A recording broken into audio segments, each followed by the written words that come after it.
Est-ce que pare ngeen pour découvrir naka la simple changement logo mën na defee impact colossal ci nit ñi di gisee sa entreprise? Hello tout le monde, moi c'est Eugène Diolène, je suis graphiste et directeur artistique avec plus de 6 ans d'expérience et je suis spécialiste en création de logo. Tey dañuy xool pourquoi et comment j'ai fait le redesign du logo d'Orange. Let's dive in. Logo Orange bi, je dirais même Orange. yaakaar naa ñëpp xam nañ Orange depuis bi ñuy nekk xale ba léegi Orange moo fi nekk moo bercé suñu jeunesse donc des puces à l'entreprise elle-même c'est une entreprise qui est familière quoi ñun ñëpp xam nañ ko te yàgg nañ moom moo dominer marché bi depuis lors et ba tey ñoo nekk di dominer marché bi quoi côté longévité je crois qu'on n'a rien à reprocher à Orange et aussi ils ont beaucoup contribué aussi côté connectivité ak électricité aussi ci benn aspect dans certains pays africains quoi donc jaajëf ci loolu donc logo bi il a été créé en 1994 par la boîte de design Wolf Hollins qui est une boîte anglaise boo xoolee depuis cette année ba tey ñoo ngi 2024 le logo il n'a pas changé.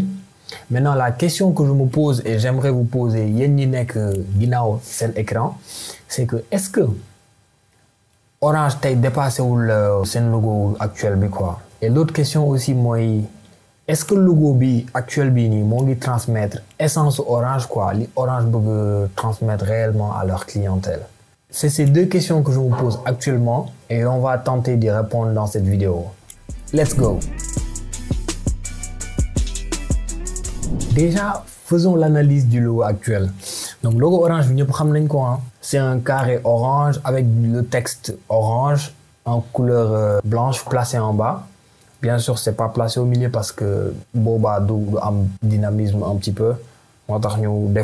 C'est clever, c'est intelligent. En vrai, il est là. Côté positif, c'est que le logo, il est assez simple, hein, franchement. C'est un logo très simple, je trouve. Après, pour les côtés négatifs, malheureusement, pour moi, c'est que le logo, bo xamul Orange, tu penses que c'est une banque, hein, man lolu lay gis.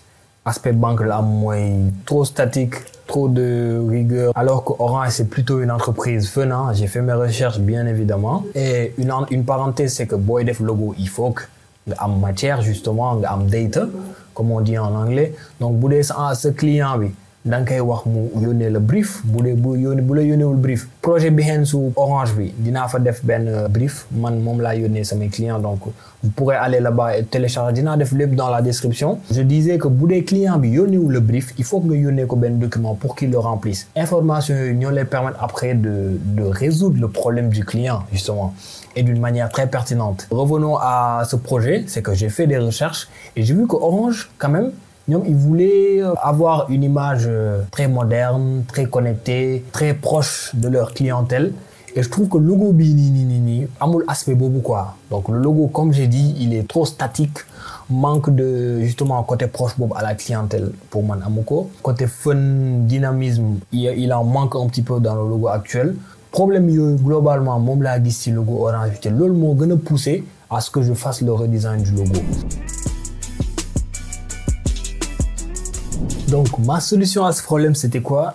De faire un logo plus moderne, un logo qui allait mieux connecter avec la clientèle cible de Orange, un logo plus proche justement aspect boobu laa doon wax ci li ma jot a informé wu ci seen entreprise. C'est des aspects très importants bëgg être plus proche de leur clientèle. Aspect boobu bëggoon naa mu am ci logo bi am modernité am connectivité am dynamisme quoi et côté fun bi. Donc ça c'est ma solution et j'aimerais proposer un design qui reflète cela et qui va bien matcher avec l'image que Orange veut refléter justement. Donc pour la création, inspiration bi deux axes là am côté inspiration tout en respectant bien évidemment objectif yi ma fixé ak solution ma bëgg proposer. Donc les deux aspects de l'inspi c'était benn côté. Je me suis inspiré de la tranche d'Orange justement parce que l'entreprise s'appelle Orange donc métaphore boobu j'ai souhaité l'utiliser. Donc je me suis dit pourquoi pas aller sur l'orange, le fruit. Donc j'ai pris la tranche du orange moom laa combiné avec l'initiale du mot orange demi-cercle orange bi moom laa jël diviser ko en deux donc demi-cercle bi ci kaw dama ko dindi remplacer ko par la tranche d'orange ce qui crée un symbole très très pertinent.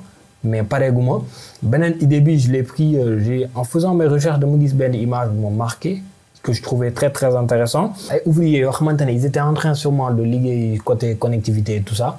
Mais ce qui m'a captivé, c'est câbles et ça montre un petit peu l'aspect connectivité quoi, Orange, identité Orange quoi. Fil câble là inséré en plus de ça dans la tranche d'Orange, ce qui a donné vraiment un symbole très pertinent et je trouve que résumé un petit peu l'objectif que j'avais dès le départ.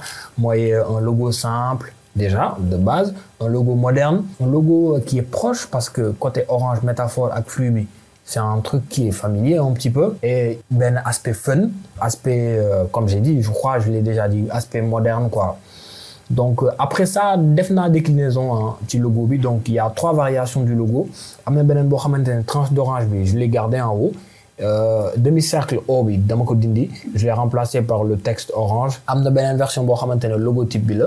J'ai gardé la même typo en Helvetica New Bold, ma wàññi approche bi un petit peu. J'ai enlevé le O de la typo et j'ai remplacé par le monogramme que j'ai créé quoi. Donc ce qui crée vraiment ben logo moderne comme j'ai dit et qui a toutes les valeurs que j'ai déjà citées. En plus d'être flexible quoi, c'est très flexible. Ce qui était le problème, je l'ai pas dit, mais le problème du logo actuel, c'est que de fois manque de flexibilité quoi. Donc il y a que 2 versions. C'est le sens de mes recherches. Donc il y a 2 versions du logo. Ben bi malen wax le carré avec le texte orange en bas. Benen version bi c'est que c'est le logo en plus petit. Le logo beaucoup wàññiwee, texte bi dootul feeñ. Donc c'est une très bonne solution d'ailleurs. Donc ils ont remplacé le texte. Maintenant pour le logo bu ndaw bi, ils ont remplacé le texte par un rectangle blanc quoi. Donc 2 variations. Sinon je dirais benen variation mais c'est juste le nom de l'entreprise, le logotype qu'ils mettent avec la typo Helvetica New Bold. Pour moi lol c'est pas assez côté flexibilité quoi. Donc pour moi solution me proposée ni côté flexibilité, tu as largement le choix et le logo est très facile à utiliser. Ni ko mën adapter sa composition nu mel bo amé composition mu nga wara wañi logo mu ndaw, ça sera facile à reconnaître. Boudé, c'est une composition large, tu utilises le logotype avec le symbole à la place du haut et je trouve que c'est extrêmement pertinent quoi. Donc là, je vous laisse voir le résultat et on se retrouve tout de suite après. Bon visionnage.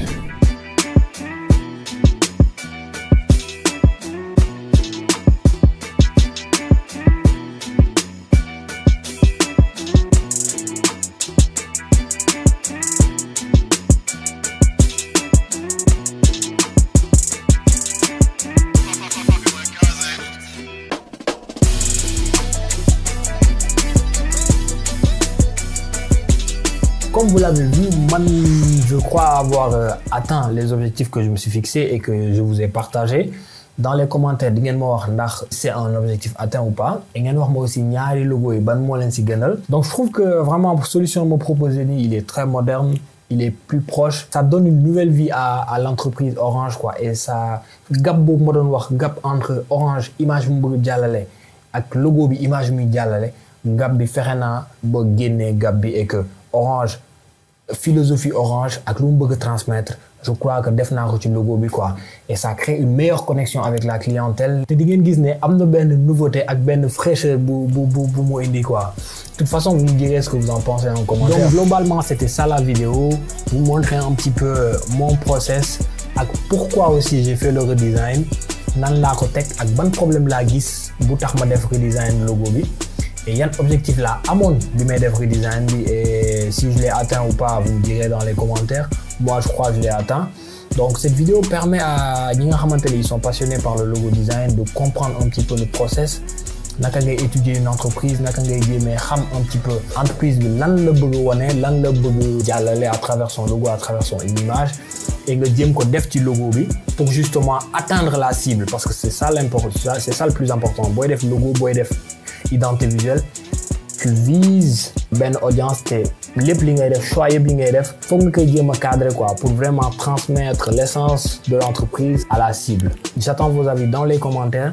Ngeen wax ma logo actuel Orange ak li ma proposé ban moo leen gënal. Et le projet il est disponible sur mon compte Behance et sur notre site internet. Dinaa def lien yëpp dans les commentaires donc ngeen dem jeter un coup d'œil.